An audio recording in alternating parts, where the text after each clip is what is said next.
Au nom d'Allah, le tout miséricordieux, le très miséricordieux.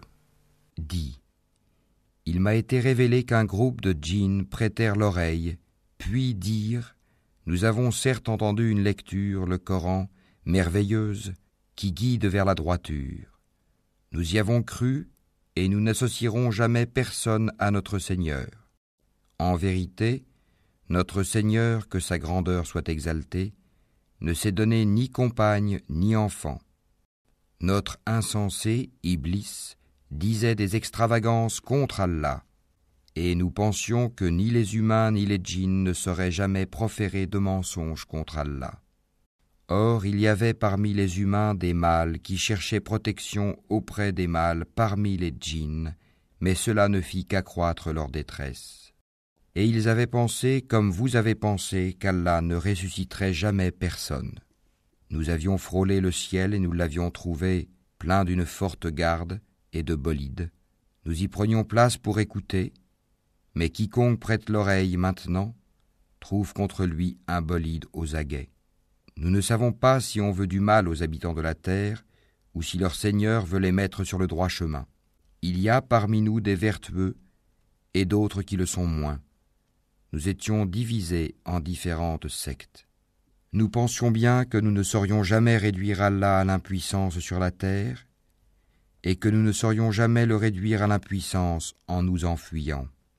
Et lorsque nous avons entendu le guide, le Coran, nous y avons cru, et quiconque croit en son Seigneur ne craint alors ni diminution de récompense, ni oppression. Il y a parmi nous les musulmans, et il y en a les injustes qui ont dévié. Et ceux qui se sont convertis à l'islam sont ceux qui ont cherché la droiture. Et quant aux injustes, ils formeront le combustible de l'enfer. Et s'ils se maintenaient dans la bonne direction, nous les aurions abreuvés certes d'une eau abondante, afin de les y éprouver. Et quiconque se détourne du rappel de son Seigneur, il l'achemine vers un châtiment sans cesse croissant.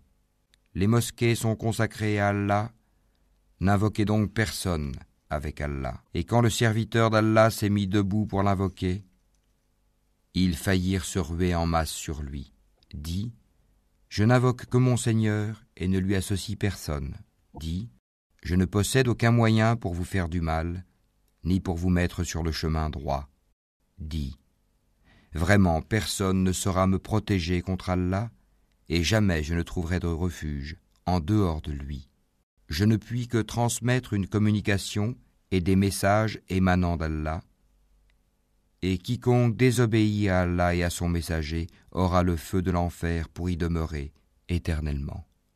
Puis, quand ils verront ce dont on les menaçait, ils sauront lesquels ont les secours les plus faibles et lesquels sont les moins nombreux.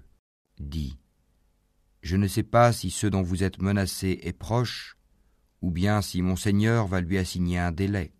C'est lui qui connaît le mystère, il ne dévoile son mystère à personne, sauf à celui qu'il agrée comme messager, et qu'il fait précéder et suivre de gardiens vigilants, afin qu'ils sachent s'ils ont bien transmis les messages de leur Seigneur. Il cerne de son savoir ce qui est avec eux, et dénombre exactement toutes choses.